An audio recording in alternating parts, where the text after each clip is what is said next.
Hello guys and welcome back to the next video of Little Scholars where future lies in your own abilities. Friends, हम लोग हमारे electricity का first chapter खत्म कर चुके हैं क्लास 10 फिजिक्स का और आज के video that is video number 10 हम लोगों ने 9 वीडियोस के अंदर हम लोगों के चैप्टर्स को बाइंड अप किया था राइट इलेक्ट्रिसिटी चैप्टर को जिसके अंदर 3 वीडियोस थी न्यूमेरिकल्स के ऊपर और 6 वीडियोस थी कंसेप्चुअल पोर्शन के ऊपर।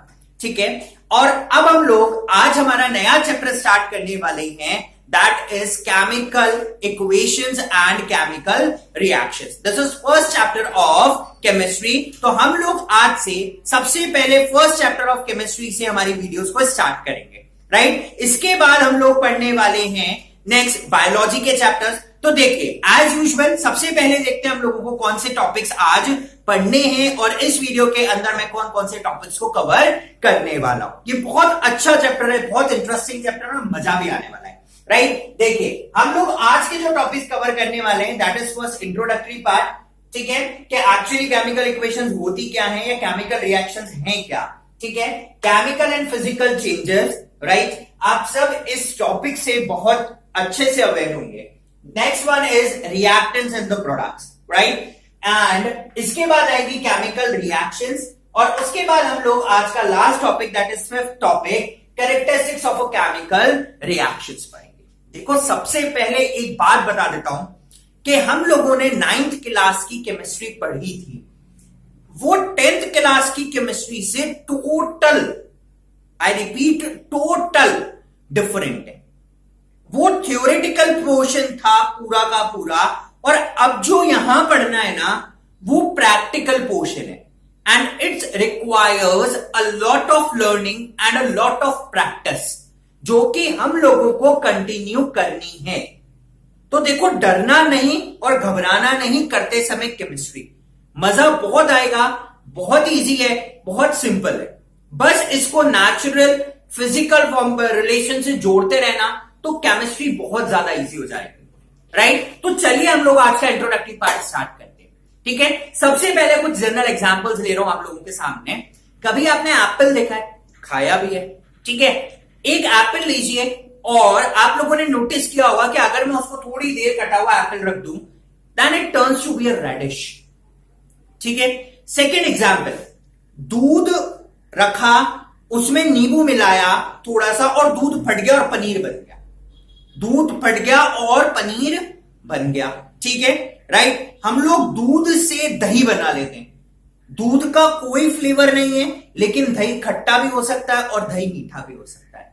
ठीक है राइट। हम लोगों ने सब्जियां बनते हुए देखी कि मैंने सब्जियां रखी कच्ची, ठीक है ना, हम लोगों ने कुकर में डाली, सीटी आई, सब्जियों का कलर चेंज, सब्जियों का टेस्ट चेंज और सबके सब मिक्स हो गए राइट। और उसके बाद ऐसे बहुत सारे और भी एग्जाम्पल्स हैं। एक और एग्जाम्पल अगर हम लेना चाहें तो फॉर एग्जाम्पल कि हमारे घर में गेट लगे हुए हैं, आयरन के गेट्स हैं सारे के सारे लोहे के, अगर हम उस पर पेंट ना करें तो थोड़े दिन बाद वो क्या हो जाएगा, थोड़ा सा उस पर कुछ ऐसा ब्राउनिश सा रंग आ जाएगा राइट। तो ये सारी चीजें हम नहीं कर रहे, ये सारी चीजें हम नहीं कर रहे हैं, ये सब नेचर में ऑटोमेटिकली फंक्शंस परफॉर्म हो रहे हैं।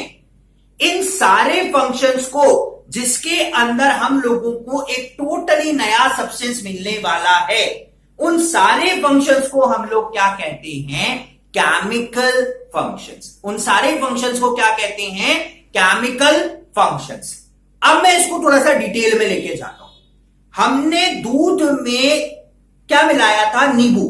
दूध और जब नींबू एक साथ दोनों मिक्स हुए उन्होंने एक नया प्रोडक्ट बना के मेरे सामने रख दिया जो कि क्या हुआ था, फटा हुआ दूध, पनीर, जिसकी कैरेक्टरिस्टिक्स दूध से बिल्कुल अलग थी, बिल्कुल अलग कैरेक्टरिस्टिक्स थी पनीर की दूध से।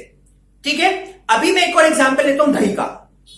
दही में क्या किया मैंने, थोड़ी देर दूध को रखा, ठीक है, उसमें कुछ मम्मी वगैरह कुछ भी डालते हैं, ठीक है ना, और थोड़ी देर बाद वो दही में बदल गया। अब देखो देखना, जो दूध है उसका कोई टेस्ट नहीं है, कोई फ्लेवर नहीं है और वो बिल्कुल ऐसा पतला लिक्विड। ठीक है, और जब मैं इसके घूमकर दही के ऊपर आया तो दही या तो खट्टा होगा, ज्यादा दिन रखा है तो, या फिर दही मीठा होगा। ठीक है, टेस्ट करके देखना राइट। दूसरी चीज, गाढ़ा होगा। तो दूध में ऐसा क्या मिला कि वो दही बन गया और वो भी गाढ़ा बन गया? दूध में नींबू ने क्या फर्क किया कि वो एक सॉलिड सेमी सॉलिड फॉर्म का सब्सटेंस बन गया जिसको हम पनीर बोलते हैं। ठीक है। तीसरी चीज, अगर मैं सब्जियों को देखूं, कुकर में देखूं, बोले मैंने तो खाली पानी डाला था, थोड़े से स्पाइसेस डाले थे और थोड़ी सी हीट दी थी, ठीक है, वो सब्जियों का टेस्ट और कलर चेंज हो गया, तो बोले वो कुकर क्या जादुई डिब्बा है? तो ये सारी चीजें हमारे आसपास हो रही हैं और इन सारी चीजों में हमें जो प्रोडक्ट मिलता है ना, जो हमें जो चीज मिलती है वो टोटली नई चीज होती है। तो ये जो प्रोसेस हुआ पूरा का पूरा, पुरानी कुछ चीजों को जोड़कर थोड़ी सी एनर्जी सप्लाई कर कर जो नई चीज निकल के मिली, that is known as chemical changes. और ये जो पूरा प्रोसेस हुआ चीजों को मिलाने का और एनर्जी देने का, that is termed as chemical reactions. यहां पर दो चीजें, दो एलिमेंट एक दूसरे के साथ मिक्स हो रहे हैं, कंबाइन हो रहे हैं और मुझे एक नई चीज बनाकर दे रहे हैं। तो वो सारी चीजें जिनके अंदर दो या दो से ज्यादा सब्सटेंसेस मिलेंगे और मिलने के बाद एक नई चीज बनाकर मुझे देंगे जो पुरानी वाली से बिल्कुल अलग थी, तो वो सारी चीजें क्या कहलाएंगी? Chemical process. और वो जो प्रोसेस है पूरा चेंज होने का, that process is known as chemical reactions. तो what actually are the chemical reactions? When two or more than two substances are combined with each other in the presence of energy, then a new product, a new substance is formed that is known as chemical reactions. ठीक है। अब देखिए, अब मैं physical की बात करता हूं। ठीक है, मेरे पास एक टेबल है, लाइए और हथौड़ा मारिए, तोड़ दीजिए। तोड़ दिया आपने टेबल, डंडा उठा के मारिए दीवार पे, दीवार भी तोड़ दी। लेकिन क्या आपको कोई नई चीज मिली? क्या नहीं, हमें कोई भी नई चीज नहीं मिली। आइदर मैं उसके ऊपर फिजिकल और केमिकल एक्शन परफॉर्म कर रहा हूं और मुझे कोई नई चीज नहीं मिल रही है, then it is said to be a physical change. तो what are physical changes? When a substance is under a action of any of the things does not change its properties, उसकी प्रॉपर्टीज में कोई change नहीं हो रहा except its size और shape, वो सारे चेंजेस क्या कहलाएंगे? Physical changes. ठीक है। फॉर एग्जाम्पल, एक गाड़ी चला रहे हम लोग, गाड़ी डूब गई, एक्सीडेंट हुआ, ठीक है ना। अब हम लोगों को गाड़ी तो वही मारुति 800, गाड़ी तो वही मर्सिडीज, बट थोड़ी सी उसके शेप में क्या आ गया? चेंज आ गया। तो यानी कि शेप और साइज में चेंज हो रहा है, लेकिन सब्सटेंस वही का वही पुराना 2 कौड़ी का, ठीक है। Then it is said to be a physical changes. तो फ्रेंड्स, इस चैप्टर के अंदर जो हमें जो पढ़ना है ना, फिजिकल चेंज हम लोग 9th क्लास में पढ़कर आ गए। अब जो पढ़ेंगे इस चैप्टर के अंदर, दैट आर केमिकल चेंजेस। तो हमें हमारा सारा फोकस किसके ऊपर डालना है? केमिकल चेंजेस के ऊपर। तो वो चेंजेस जिसमें 2 या 2 से ज्यादा चीजें मिलती हैं और एक नई चीज को बर्थ देती हैं, then these changes are known as chemical changes. और वो जो पूरा प्रोसेस 2 चीजों का मिलकर नई चीज बनाने का in the presence of heat energy, that is known as chemical reactions. तो इन अ सिंपल मैनर हम लोग केमिकल रिएक्शंस को या केमिकल चेंजेस को इस तरीके से इजीली क्या कर सकते हैं? डिफाइन कर सकते हैं। अब मैं चलूंगा थोड़ा सा कैरेक्टरिस्टिक्स ऑफ केमिकल रिएक्शंस के ऊपर, ठीक है। देखिए, पता कैसे करोगे कि एक केमिकल रिएक्शन हुई है, ये पता करना है मुझे। देखो, पता करने का तरीका आप खुद जवाब देंगे, ठीक है। हम लोग पता करने का तरीका निकालते हैं केमिकल रिएक्शंस के, राइट। हमारे पास है ये एग्जांपल, फूड इज कुक्ड, क्या होगा? फूड कुक्ड होगा, कलर चेंज, कलर चेंज। जब भी फूड कुक होगा तो क्या होगा? Colour change. इसका मतलब जब जब कलर चेंज हो रहा है, केमिकल रिएक्शन, राइट। अब second example, freshly cut apple turns reddish, reddish हुआ, again there is a change in a colour, ठीक है। तो colour change, right. Number 2, milk to paneer, ठीक है ना। अब मिल्क से क्या बना? पनीर बना, ठीक है ना। यानी कि पहली चीज तो स्टेट चेंज, राइट? क्या चेंज हो रही है? हमारी स्टेट चेंज हो रही है. This is liquid and this is semi solid form. ठीक है. Third one, milk to curd. Again there is a change in state little bit. ठीक है. Right? Iron nails to brownish some months later. जो iron nails हैं, अगर मैं उनको air में छोड़ दूं तो थोड़े दिन बाद वो ब्राउनिश कलर का हो जाएगा. क्यों होगा? देखो कारण, ये आयरन रखा हुआ है, यहां से ऑक्सीजन आया, आयरन और ऑक्सीजन दोनों एक दूसरे से मिले और उन्होंने रिएक्शन करके एक नई चीज बना ली. हमें क्या मिला? हमें चीजें मिली. नंबर थर्ड इज अगेन मुझे कलर चेंज हो रहा है. यानी कि जब जब सब्सटेंस का कलर चेंज हो तो हम लोग क्या बोल सकते हैं कि केमिकल इक्वेशन हो रही है. ठीक है. राइट? वापस से कलर चेंज है इसका. Wooden table, hammered, broken table. This is not a chemical change, this is a physical change. ठीक है. राइट? Burning of coal. अब बर्निंग ऑफ कोल है तो यहां पर हमें जो मिल रही है दैट इज हीट एनर्जी. हम लोगों को जो मिल रही है वो क्या मिल रही है? Heat energy. यानी कि हम लोग यहां पर कुछ चीजें बता सकते हैं कि जब जब कलर का चेंज होगा, स्टेट का चेंज होगा और एनर्जी निकलेगी या सब्सटेंस को मिलेगी, then it is said to be a chemical reactions. वो चीजें क्या कहलाएंगी? केमिकल रिएक्शंस कहलाएंगी जब कलर का चेंज, स्टेट का चेंज और हीट एनर्जी, मतलब या तो एनर्जी ले रहा है वो चीज या वो चीज एनर्जी दे रही है. इन सब चीजों को समराइज करके जो छोटी बात बोलते हैं वो क्या बोलते हैं? Chemical reactions. ठीक है. दीज आर द कैरेक्टरिस्टिक्स, या फिर हम बोल सकते हैं कि हम ऐसे पता कर सकते हैं कि एक केमिकल रिएक्शन अकर हो रही है. राइट? अब हम लोग चलते हैं केमिकल रिएक्शंस के. अब देखते हैं हम लोग कि एक्चुअली प्रोसेस कैसे वर्क कर रहा है. ठीक है. राइट? देखिए, सबसे पहले डेफिनेशन देखते हैं. Chemical change. ठीक है. अ change in which a new substance is formed with new properties is called as a chemical change. ठीक है. And the process through which such change occurs is called chemical reactions. ठीक है. ये हम discuss कर चुके हैं. अब देखिए कि होता क्या है केमिकल रिएक्शंस के अंदर. मैं पहले एग्जांपल दे रहा हूं, फिर इसके कुछ पॉइंट्स के ऊपर आपको रिमार्क कराऊंगा. ठीक है ना? तब मजा आएगा समझने में.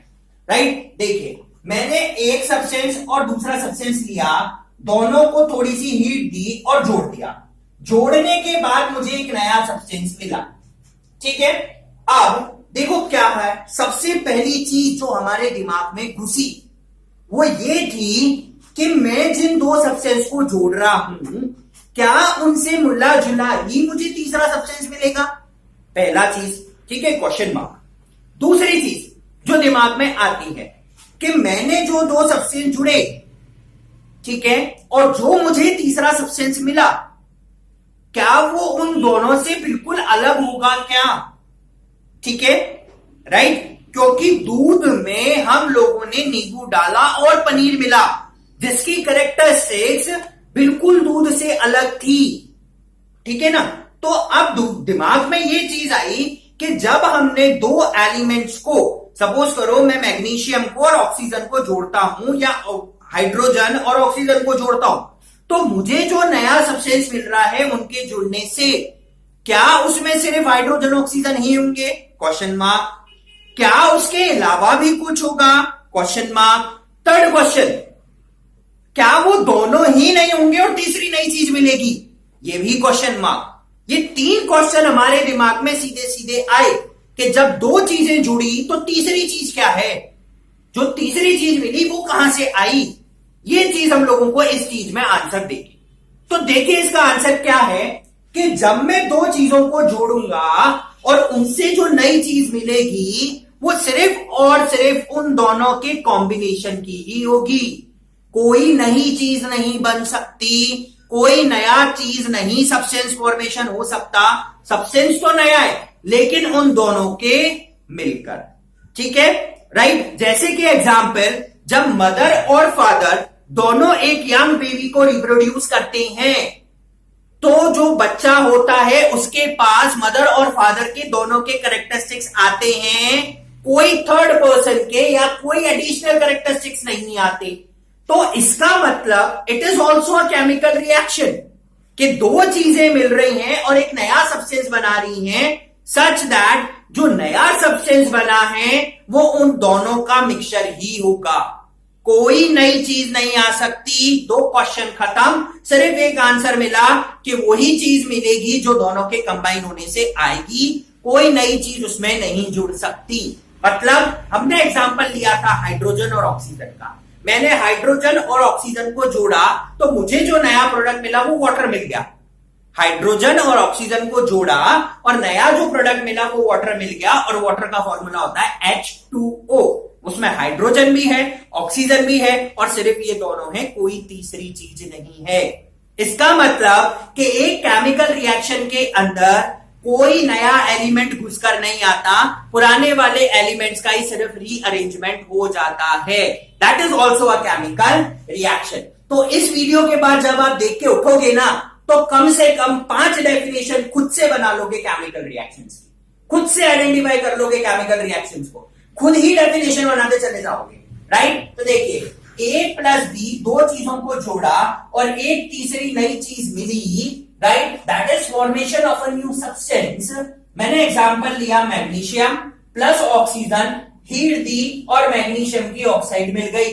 तो देखो यहां पे वर्ड मैग्नीशियम भी है और ऑक्सीजन भी है, ठीक है। अब इसको वर्ड इक्वेशन तो ये हो गई, मैग्नीशियम का सिंबल होता है Mg प्लस मैंने जोड़ा इसमें दो ऑक्सीजन O2, इसको दी थोड़ी सी हीट और ये बन गया MgO, ठीक है।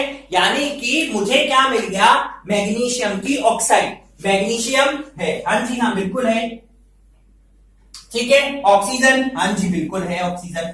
यानी कि सिर्फ और सिर्फ वही चीजें मिक्स हो जाती हैं, ठीक है, और हमें एक नया सब्सटेंस मिलता है जो उन दोनों का मिक्सचर होता है, ठीक है। अब देखिए यहां पे एक और चीज ट्विस्ट में है, यहां पे मैग्नीशियम 1, यहां पे भी 1, यहां पे ऑक्सीजन 2 और यहां पे ऑक्सीजन 1। तो ये तो पॉसिबल नहीं होता, क्यों? क्योंकि जब भी एक केमिकल रिएक्शन अकर होती है, it follows a laws of conservation of masses, that a mass can neither be created nor be destroyed, it only transforms, ठीक है। तो मास क्रिएट नहीं हो सकता, डिस्ट्रॉय नहीं हो सकता। तो यहां पे दो ऑक्सीजन थे, फिर एक कैसे रह गया? तो इस चीज को हम लोगों को बैलेंस करना पड़ेगा। तो हम क्या करते हैं, यहां पे हमने 2 लगाया और इस मैग्नीशियम के आगे भी 2 लगा देते हैं। तो हमने यहां 2 मैग्नीशियम मिले, ऑक्सीजन के साथ कंबाइन किया, मैग्नीशियम ऑक्साइड के 2 मॉलिक्यूल्स मिल गए, 2 molecules of magnesium oxide. This is what a chemical reaction actually is, ठीक है। अब देखें यहां पे जो 2 चीज कंबाइन हो रही हैं उनको हम लोग बोलते हैं रिएक्टेंट, ठीक है। यहां पे जो 2 चीज कंबाइन हुई और एक नया चीज जो बना, this is known as reactant, ये रिएक्टेंट कहलाता है। और जो नई चीज बनी on right hand side, it is known as product. तो इसका मतलब कि जब 2 या 2 से ज्यादा रिएक्टेंट कंबाइन हुए तो जो नई चीज मिली उसको हम लोग बोलेंगे क्या, प्रोडक्ट। तो केमिकल रिएक्शन 2 चीजों से मिलकर बनी हुई होती है। हम यहां लिख सकते हैं केमिकल रिएक्शन 2 चीजों से मिलकर बनी हुई होती है, उसके लेफ्ट हैंड साइड पे होते हैं रिएक्टेंट, और जब वो कंबाइन होते हैं तो हम लोगों को एक नई चीज बनाकर देते हैं, दैट नई चीज इज नोन एज प्रोडक्ट, ठीक है, राइट। तो अब एक और डेफिनेशन आप यहां से क्या कर सकते हो, जनरेट कर सकते हो। When 2 or more reactants are combined to form a new substance which is known as a product, this is known as a chemical reaction, ठीक है, राइट। अब देखिए यहां पर रिएक्टेंट हो सकता है एक हो, और टूटकर हीट देने के बाद टूटकर जो मुझे प्रोडक्ट मिल रही हो वो 2 हो सकते हैं। तो ये चीजें, ये कुछ भी हो सकता है, ठीक है, राइट। बट टोटली नया सब्सटेंस मिलेगा, कैरेक्टरिस्टिक्स बिल्कुल चेंज होगी, लेकिन होगा सिर्फ उनसे ही मिला जुला, कोई नई चीज कहीं से आकर ऐड नहीं हो सकती। तो अब हम लोग सेकेंड लाइन पढ़ते हैं और इसका मतलब अब क्लियर हो जाएगा। It involves the breaking of old bonds, पुराने बॉन्डों का टूटना, and making of new bonds, नए बॉन्ड का जुड़ना, between rearranged atom of a new substances. New substances के रीअरेंज एटम्स मिल जाते हैं। ठीक है, एक एग्जांपल लेता हूं, ये चीज, ये मिथ बहुत अच्छे से क्लियर हो जाएगा यहीं पर। ठीक है ना, देखो zinc Zn plus sulphuric acid H2SO4। अब क्या होगा, हाइड्रोजन और सल्फर इन दोनों के बीच का बॉन्ड टूटेगा। ठीक है, और ये जिंक जाकर इससे जुड़ जाएगा। तो हम लोगों को क्या मिला, ZnSO4 प्लस H2। ये H2 अकेला रह गया। ठीक है, यानी कि देखो पुराने बॉन्ड टूटे और नए बॉन्डों के साथ जुड़ गया। ठीक है, राइट। अब एक चीज और देखते हैं कि ये जुड़ना ऐसे ही हो जाता है क्या। ठीक है, देखिए जिंक एक कटायन पॉजिटिव चार्ज रखता है। ठीक है, और SO4 दिस इज एन अनायन। ठीक है, राइट। और यहां पे हाइड्रोजन का जो रोल है वो कटायन का होगा। तो एक कटायन एक अनायन से ही जुड़ेगा सिर्फ और सिर्फ, और दूसरी चीज को यहां से खाली कर देगा। तो इसका मतलब जो प्रोडक्ट बन रहा है, it also contains an cation and an anion of equal charges. ठीक है, तो इन दोनों के बीच का बॉन्ड टूटा, यहां पे जिंक के साथ इसका बॉन्ड जुड़ा, और मुझे जो मिला वो नया सब्सटेंस बना, that is zinc sulphate plus hydrogen gas वहां से इवॉल्व हुई। तो इसका मतलब एक चीज और आ गई यहां पर, कि जब भी कोई गैस निकल कर जाए तो हम क्या बोलेंगे, कि केमिकल रिएक्शन हो रही है। राइट, तो ये केमिकल रिएक्शन की कैरेक्टरिस्टिक्स पढ़ रहे हैं, राइट, जो हमें आगे जाके एक साथ समझ चाहिए। अब हम लोग एक एक्टिविटी देखते हैं। ठीक है, कुछ इंपॉर्टेंट है एग्जाम पॉइंट ऑफ व्यू से। हम लोगों ने क्या लिया, बर्निंग ऑफ मैग्नीशियम। अभी जो एग्जाम्पल किया एज इट इज उसी एग्जाम्पल की एक्टिविटी है। राइट, एनसीईआरटी बुक की सबसे पहली एक्टिविटी है।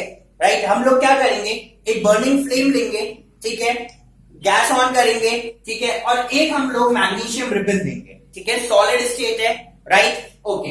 अब हम लोगों को उसको एयर में बर्न करना है। अब क्या होगा कि एयर के अंदर से वो ऑक्सीजन को ग्रैब करेगा, उसके साथ रिएक्शन करेगा, और बर्न होके वो मैग्नीशियम ऑक्साइड बनाएगा, जो कि एक व्हाइट पाउडर की फॉर्म में ऐश बन के उड़ जाएगी। ठीक है, this is a reaction of और the burning of magnesium in the presence of air. ठीक है, अब यहां पे देखिए ये रिबन सॉलिड फॉर्म में था, और यहां पे ये ऐश फॉर्म में कन्वर्ट होके निकल गई with liberation of small amount of heat. Plus दूसरी चीज, यहां पर दो चीजें कंबाइन हुई और एक नई चीज बनाकर हम लोगों को दी।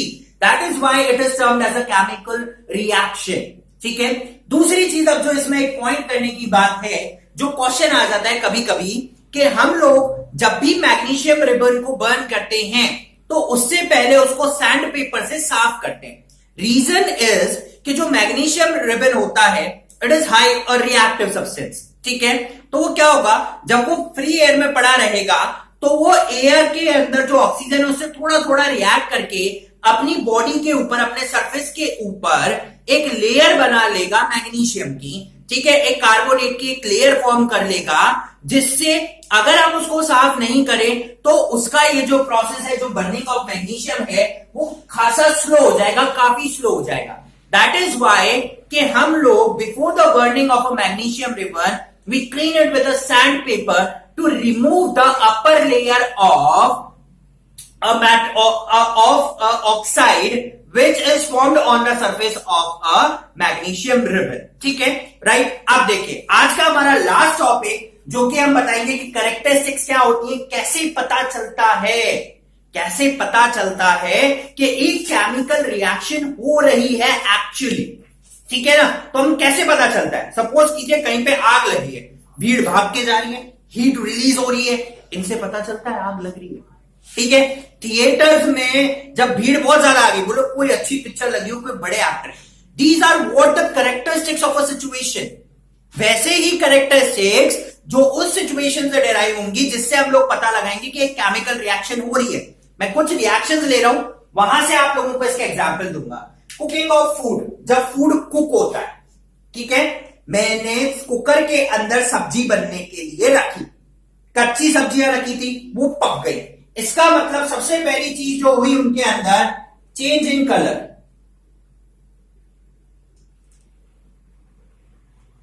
ठीक है, कुकर की सीटी बजी और उसमें से गैस निकल के जा रही है, मतलब लिबरेशन ऑफ गैस।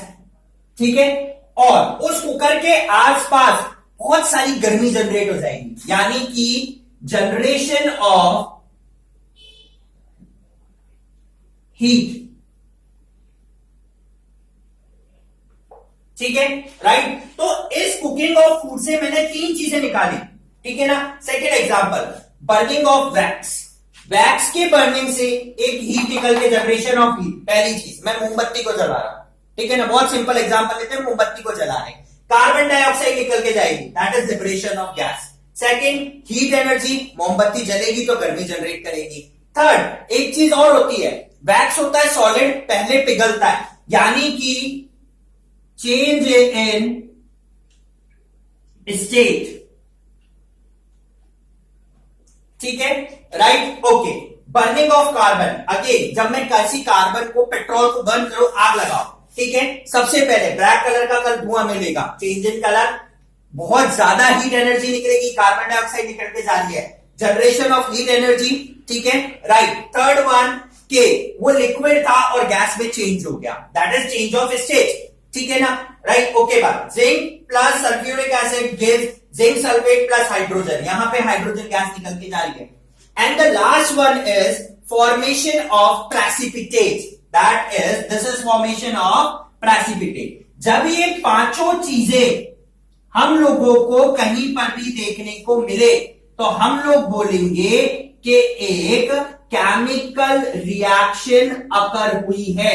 तो these are the 5 characteristics of a chemical reaction. तो अगर इनमें से कोई एक भी अकर हो रही है तो मैं क्या बोलूंगा, केमिकल रिएक्शन हो रही है। तो कौन सी 5 characteristics, change in colour of a substance, heat energy का निकलना, किसी गैस का निकल के जाना, सोडा की बोतल खोलना, बबल साउंड्स। ठीक है, जनरेशन ऑफ हीट, हीट का, एनर्जी का जनरेशन होना है, आसपास का टेम्परेचर ठंडा होना। ठीक है, right, okay. Change in state, state का भी चेंज होना, and the formation of a precipitate. तो ये पांचों या इनमें से पांचों में से कोई भी एक चीज अगर अगर हो रही है, then it is said to be a chemical reaction. ठीक है, तो फ्रेंड्स ये हुआ हमारे आज के 5 टॉपिक, जिनके अंदर हम लोगों ने इस चैप्टर का इंट्रोडक्शन और characteristics of a chemical reaction पढ़ ली है। इसकी डिटेल, रिएक्शंस और केमिकल रिएक्शन के कैरेक्टरिस्टिक्स की डिटेल हम लोग हमारे नेक्स्ट वीडियो के अंदर आगे प्रोसीड करेंगे। आई होप कि आपको हमारी ये वीडियो पसंद आई होगी। आप लाइक कर सकते हैं, सब्सक्राइब करना नहीं भूलिए, and keep on sharing little scholars.